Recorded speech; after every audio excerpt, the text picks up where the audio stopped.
That was classic. Every hack needs an Ultra Star. Ain't that true? Oops. Yeah, I missed the yump. Freaking Hot made this ROM hack.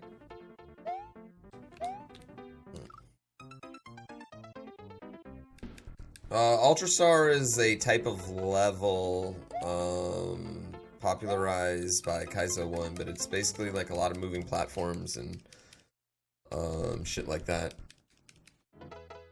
Where did you get the name from, Freaking Huh?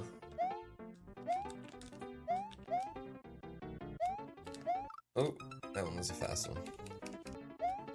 I'm joking. I'm gonna let my fictional daughter watch whatever the fuck she wants to watch. If she wants to watch fucking Terminator, I'm gonna let her watch it. Like, I don't know. One thing I will say is all the popular media I consumed may have given me a bit of a potty mouth. But other than that, you know, I feel like I came off pretty okay.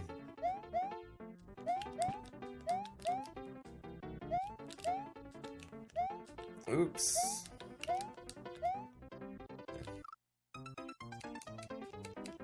How am I going to explain the birds and the bees to my kids? My fictional kids that I don't have? I don't want to think about this, man.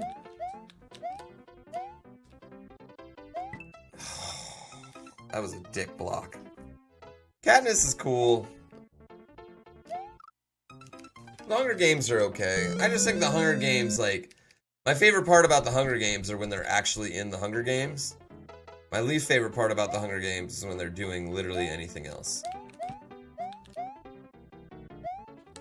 It's like the third Hunger Game movie is like having a Purge movie, but the Purge is 6 months away. Yeah, like, you know what I would love? I would love a Hunger Games prequel where we just watch all the Quarter Quells or something. Damn it! Watch all the Quarter Quells or something. That'd be really fun. Hunger Games was a straight rip-off of Battle Royale. You know, I mean, you could argue Battle Royale was a rip-off off Roman Emperor times. Like, we could do this all day. Come on. Just because some things have a similar outline doesn't mean they're straight rip-offs. Like, if I could make a show where people get stuck on an island and it not be just like Lost. Although if I did make a show with people stuck on an island, I would make it just like Lost. Oh, I was slow on that one. Can I at least make it better than Lost? I would try to make my show end better than Lost. I feel like Lost was really good through 5 seasons, and then they just were like, oh man, we gotta wrap this up, and we have no idea what we're doing.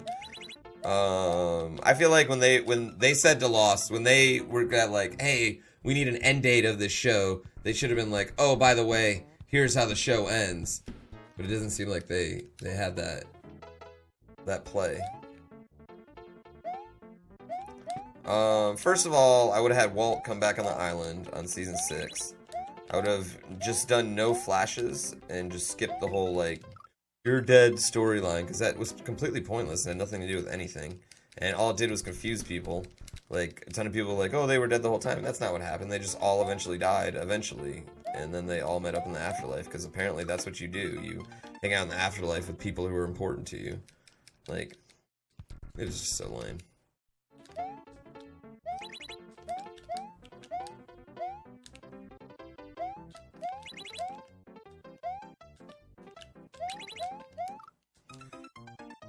Oh, I missed that. Spoiler alert? Oh. If you haven't seen the end of Lost, you're okay. Go ahead. We'll put a spoiler alert in the YouTube video. I didn't even spoil the last episode. I really didn't even spoil anything. Hearing the ending before watching it helps. It just sucks because, like, I was so into it for so long. And it wasn't like I needed a good ending, like a spectacular ending, but I needed it slightly more. I don't know. Like, but it's really weird because, like, I would compare it to Sopranos, which, I mean, I'll spoil the ending of Sopranos because it really doesn't matter, but literally the Sopranos just ends. Like, it just ends with, like, a black box, essentially. And a lot of people are like, oh, Sopranos ended really badly. Well, I don't really agree with that, actually. I think Sopranos ended awesome. Because it just kind of showed, like, no matter what, like, Tony's entire life is just, like the last episode, minor spoiler alert here, I guess. The last episode basically shows that, like, no matter who you vanquish, no matter how many times you win as a mob boss, because he won everything. He had no problems after that last episode. There was literally no problems left for him. He still was always going to be a worried mess, and there was nothing he could do about it. What do you want to do right there? I thought that was cool. I thought that was a good ending. But it was, at the time, I was like, this fucking sucked, you know? But then, like, as I got older and I thought about it, I was like, oh no, that was actually a really good ending. It was actually really good. Plus, they could also do the movie if they wanted to later on, which they always wanted to do a movie, and they never did. Yeah, I always just thought it just ended, and it's like, no matter what, he had, like, everything going on. His relationship with his family was good, he beat the case, the guy down in Jersey was dead, like, everything was great, but his life just, he still was nervous as shit, you know, he still, like, was gonna have, big, you know, high blood pressure. I thought that was good. I thought that was a really good ending. Like, and knowing that ending doesn't ruin Sopranos for you. You can still watch Sopranos all the way through. But, like, I don't know. I just think I just had such high hopes for Lost.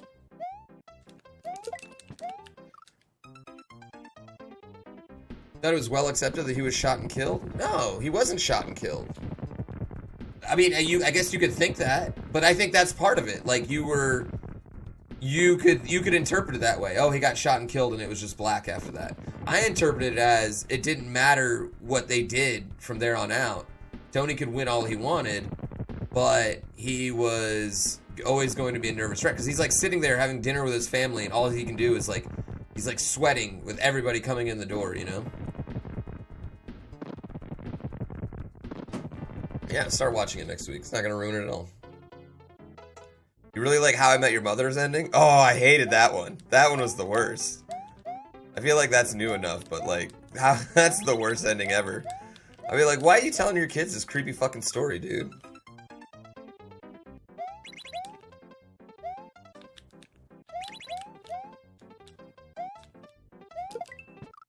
Am I trying to hit that and then... I mean, I know I gotta hit it twice. Like, that's the only thing I get in that situation, is I gotta hit it twice.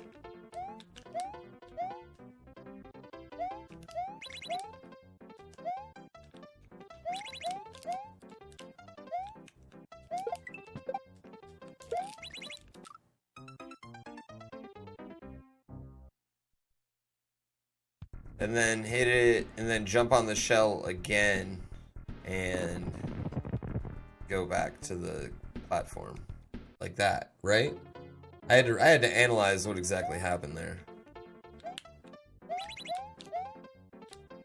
Oh, ball nuts. Whenever I figure something out, I pause my face for 30 seconds. Yeah, well, I don't look at, like... I should start looking at replays, honestly, is what I should do. Doe doesn't, and I feel like it helps a lot. But I kind of run it back through my head. How would I rate this hack? This hack's really, really good. You know what this hack kind of reminds me of? It reminds me of Dram 1, which is an incredible compliment to this hack. It doesn't do... It's not like full of secrets. It's trolly, but it's not like excessively trolly. It's fast. I think like if you played through these levels a second time, it would definitely feel a lot faster of a game. Oh shit! It's got a good amount of blocks. Yeah, it's pretty straightforward. Yeah, I mean, I think freaking hot. Yeah, I mean, but you can do that if you do a sequel. You know what I mean? I feel like most people will play a sequel of this. You know.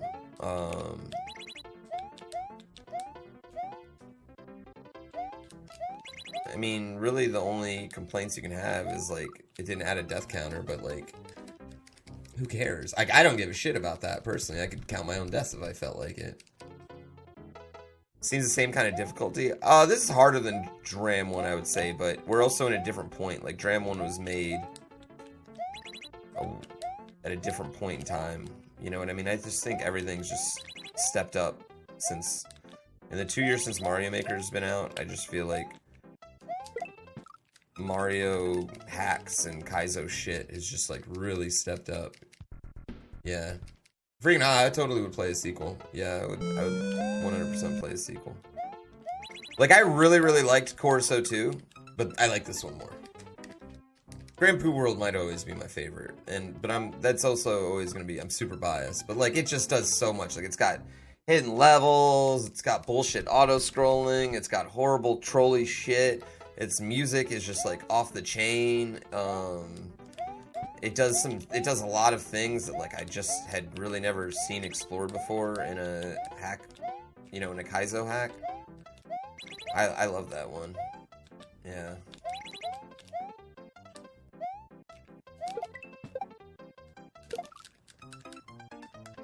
Oh, that is tough.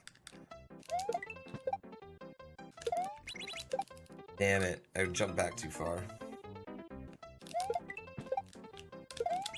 Damn it.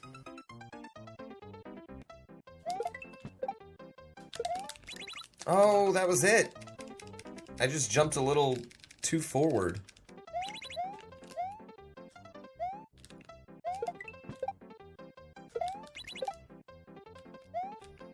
Oh, you went so fast.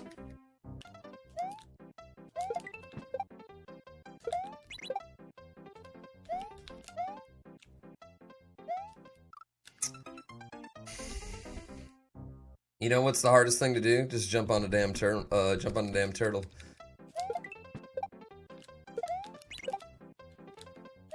Or Fortnite, or any other game. Oh, what a dick block.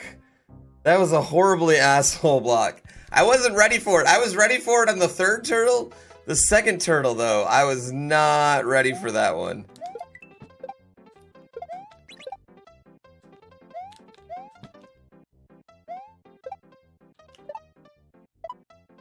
There we go.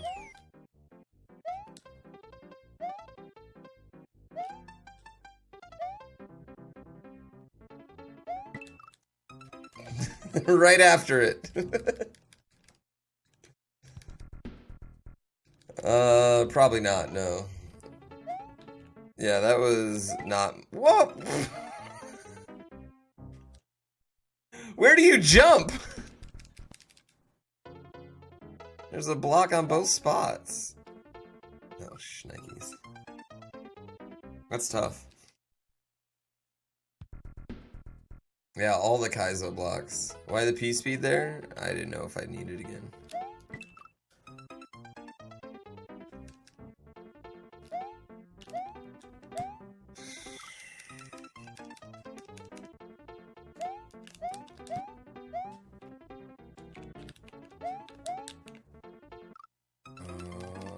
Then back down and then up. Okay.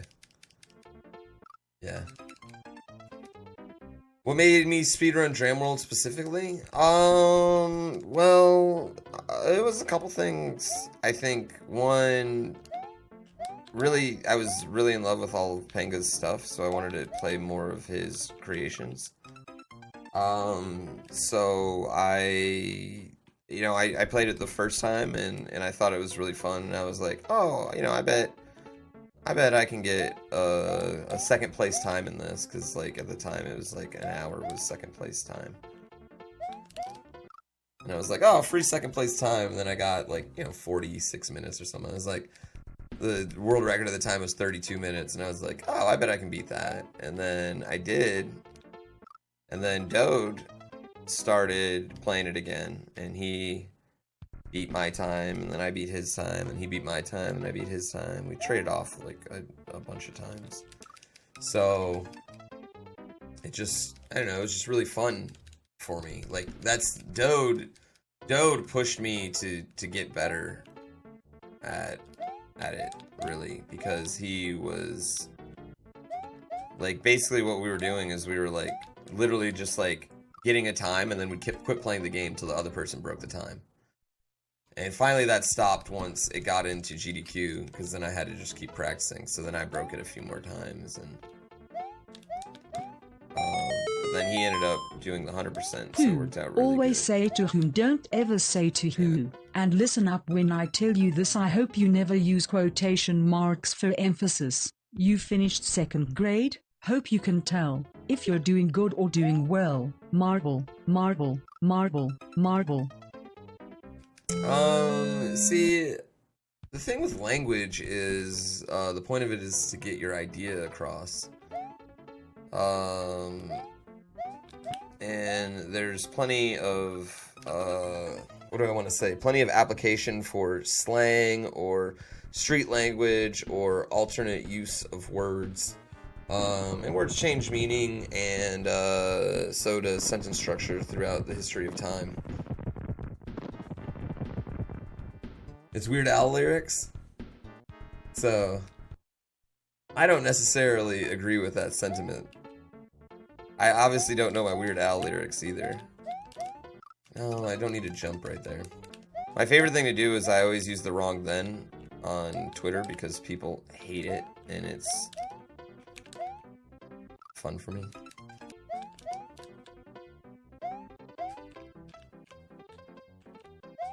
Oh, damn it. Oh shit, I screwed up. Dang it. I need to go forward on that one. I know, one day the way we speak will be like very primitive. They used to have 4 different ways of saying then. Ha ha. That's what they're gonna do.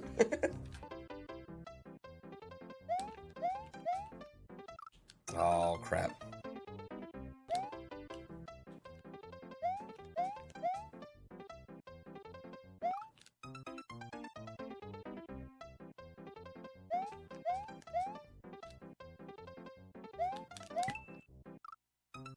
Ooh-wee, that was a good one.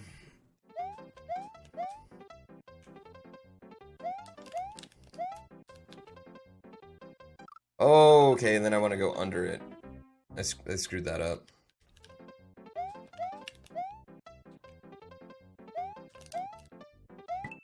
Oh, that was a good block.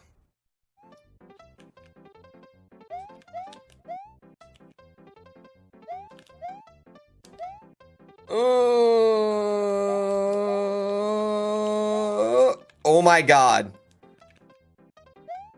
No! Come on! Come on! I got so lucky there.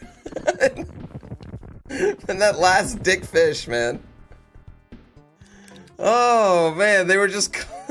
I just had fish going everywhere. There's a bukkake of fish flying at my face, and we were dodging them, Matrix style, all of a sudden, and then just... The one that was probably, like, the most common is the one that got us. Did you also know that couples that watch my stream have a 100% success rate? They stay together forever. It's a fact.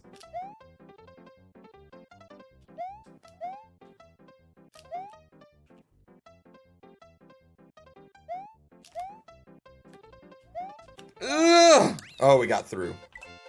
That was a fun-ass level. That level was really, really fun.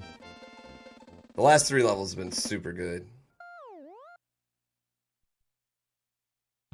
I don't know if there's been, I don't know if he's really had a bad level. Even the water level in this was not like miserable. It was fun because it was definitely different than all the other water levels I played. It was super, super great. Did I ever get an update to the guy that proposed on my stream? He didn't propose actually on my stream, unfortunately. They were already proposed. Yeah, they were already proposed. And so it was just kind of like a joke. Come on. Ashley K, will you marry me? You have to say yes. This is on YouTube. I hope that was real so badly. Ashley, you better say yes. Say yes, Ashley, please! Say yes!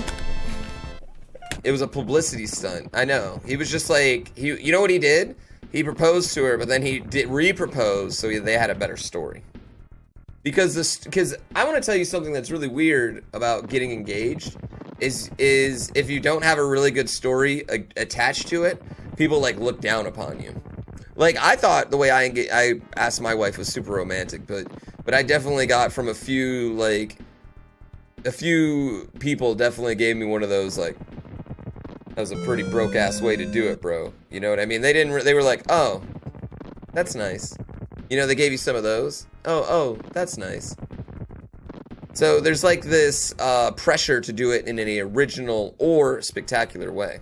And that doesn't always work for everybody. So maybe they just needed another story. Oh yeah, with the streamer we both watch, I actually sent a donation in and then a robot read it out loud and then he joked about it for a while. Haha, it was fun. Look at the YouTube video.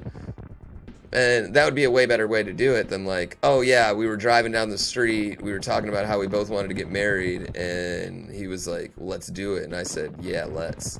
And then we boned on the side of the road. That's not necessarily a story you can tell to everybody.